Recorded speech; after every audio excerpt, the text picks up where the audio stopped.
Hey, hi, this is Nicholas Forrest from Art Info Australia, and I'm here with Klaus Biesenbach and Hans-Ulrich Obrist to talk about 13 Rooms, which is just opening here in Sydney. So perhaps if I could just get a brief explanation of exactly what 13 Rooms is.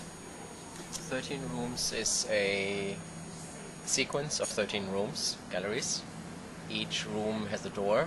Each room has vaguely the same size, and we always say 13 rooms is like a conventional sculpture gallery. So the visitor will come and counters 13 different rooms, and in each room is a sculpture. The sculpture is always one or more living human persons, and should not be the artist him or herself. That's actually the rule of the game. The works are there from 10 in the morning to 7 p.m. so during opening hours, and then it's a classic sculpture exhibition. Always Gibbon and George would have called it living sculpture exhibition. However, then at 7 o'clock, the sculptures go home, the room is empty. So it's a purely intersubjective situation. It's what happens between the actors, the protagonists, and of course the visitors, and it's about what happens in between, and it's about the presence. The idea is also that these pieces can then, they're here not only at a specific time, but they're here, every day for 11 days. And then the exhibition will continue, and next year it will be 15 rooms. So the idea is really that it's an exhibition, which happens over a long time. Right. So it's started in Manchester and then Germany. So with 13 Rooms, you got the addition of Clark Beaumont, the Australian artist. How did you find Clark Beaumont? What attracted you to their work? It's got to do with a research which Simon Castel started, 89 Plus, which is mapping a generation of artists born after 89, so artists who grew up with the internet, the first digital native generation. And as Ryan Tricart, at the moment he did the big show with Klaus at MoMA PS1, actually said in the New York Times, he said, artists born in the 90s, such an amazing generation is about to emerge. And Simon and I wanted to find out what that generation does. And as part of that research, Simon found in Australia Clark Beaumont and told us about it, and Klaus and I thought it would be wonderful, as the exhibition includes many different generations, from John Baldessari to very young artists. That it could be great to have here the youngest artists from Australia, and for the first time show Clark Beaumont in the context of an international show. Okay, fantastic. So when was the subject of bringing 13 Rooms to Australia, when did you first discuss that with John Caldor? When we had 11 Rooms in Manchester. 11 Rooms Manchester was a co-production with the Ruhrfestspiele in the Ruhrgebiet, Essen.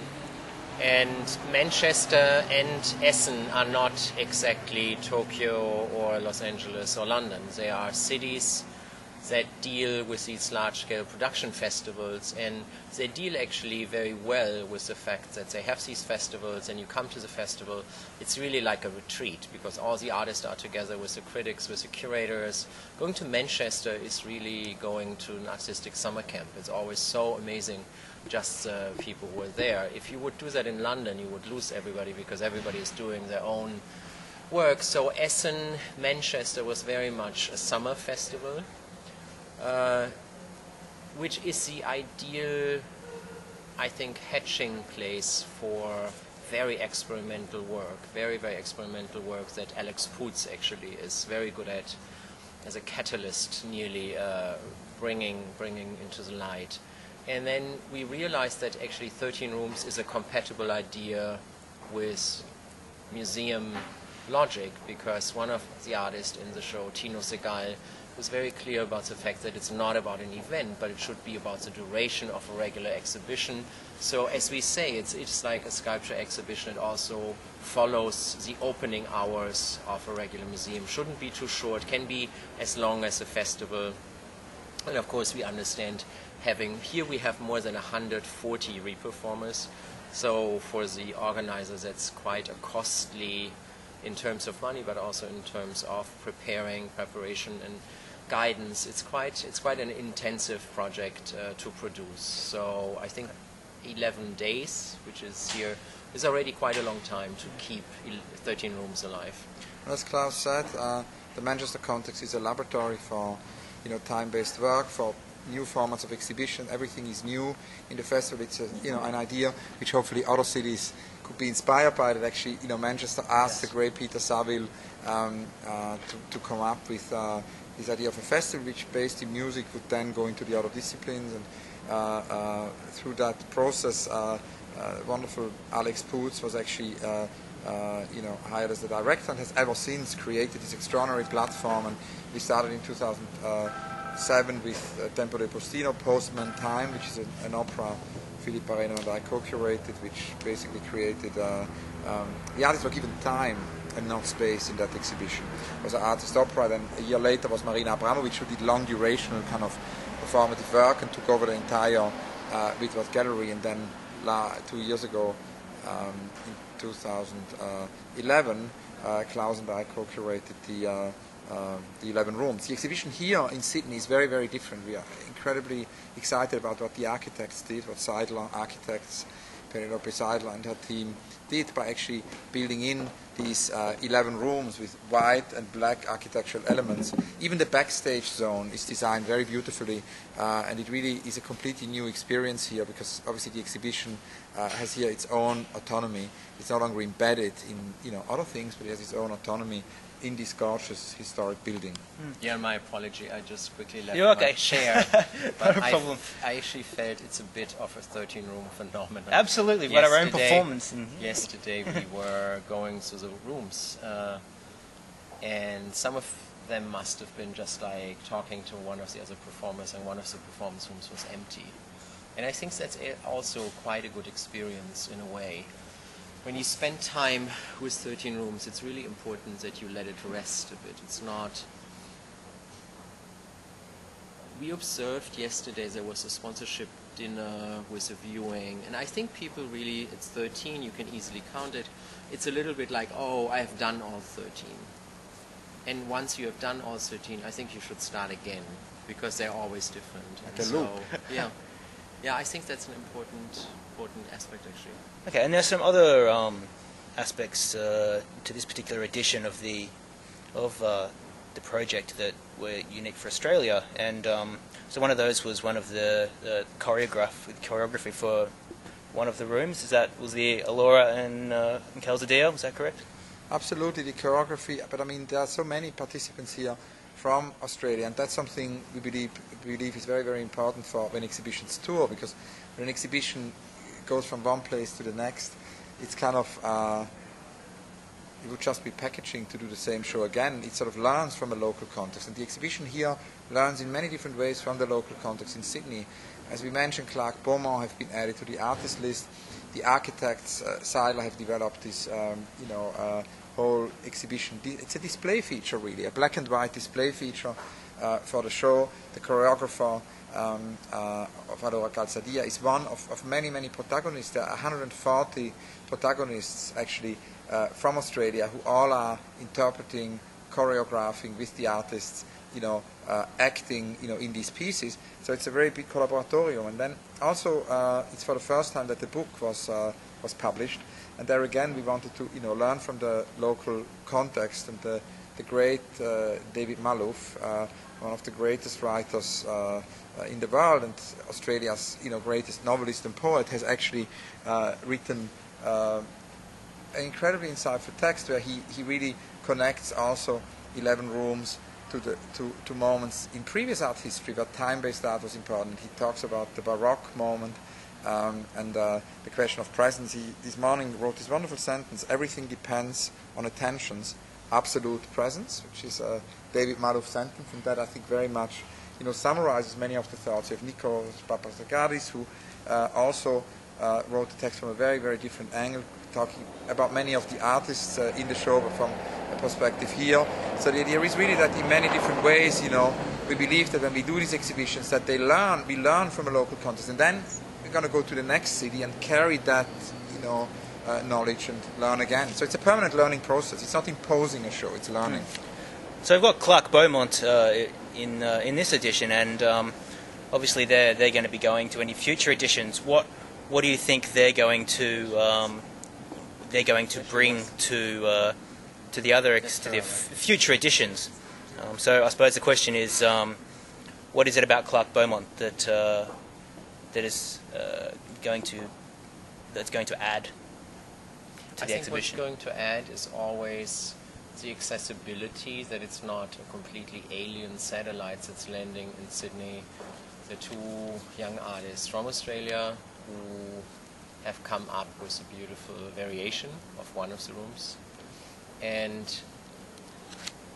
I think an exhibition like 13 Rooms, when you have John Baldessari or Marina Abramovic or Santiago Sierra in the show, might look like there's a group of very established artists, but it's actually really like a Russian doll, like a matryoshka, because you have these 13 artists, but out of these 13 artists, Clark Beaumont is a loophole where a younger artist sees that this is actually an option as a work. This is an option to work as an instruction piece, to think about this and not necessarily have to come up with a painting or a sculpture to make it big in the art market. Then, of course, there's a whole other layer of creativity and incredible talent in the show, which are the re-performers. When we did Marina Abramovic, the retrospective of MoMA, we had over 40 re-performers that were basically hired by MoMA for 3 months, for actually longer, 5 months, because we had to train and set up the exhibition. Sorry, this is crazy. I don't know how to switch that off. And so, for example, going to Documenta last year, where Tino Segal had a great performance piece, and then at the Documenta party, like 3 of the re-performers came up to me and said, "Oh, don't you remember us? We were performing in the Marina Abramovic exhibition," which is quite wonderful. So I think here is also a whole generation of young performers and dancers and actors who gain a certain experience out of 13 Rooms. It's also in this sense really a situation of encounter, because it triggers many encounters. It triggers encounters between the actors, the performers, and the visitors. It obviously also triggers a lot of encounters between the different actors who keep meeting here for 11 days, and that's something, as Klaus said, which happens so much, for example, in Tino Segal's bigger pieces, which literally constitute the community, and almost like a mini New Black Mountain College of some sort. And I mean, one thing maybe also to mention is that the research is local, but the research also, and that's I think wonderful thing if one can work on things for a long time by doing these shows over many years. It's actually a slow process. We do it only once a year. We worked on it for 2 years to prepare it. So all in all, it's already now 4 years, and we're going to do it for many more years.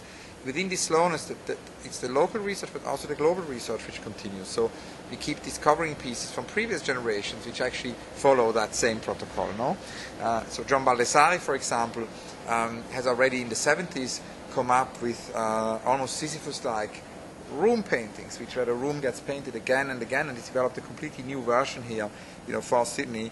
Or if you think at the same time about the work of Damien Hirst, which has not been exhibited so much, but which he developed in the early 90s with the dot paintings, wall paintings, and the two twins. And Klaus mentioned Marina Abramovic. We can also mention, Joan Jonas. So both Joan and Marina have worked on this question, for a long time. For decades, so, yeah. And then here in Sydney also, and that's something which wasn't the case in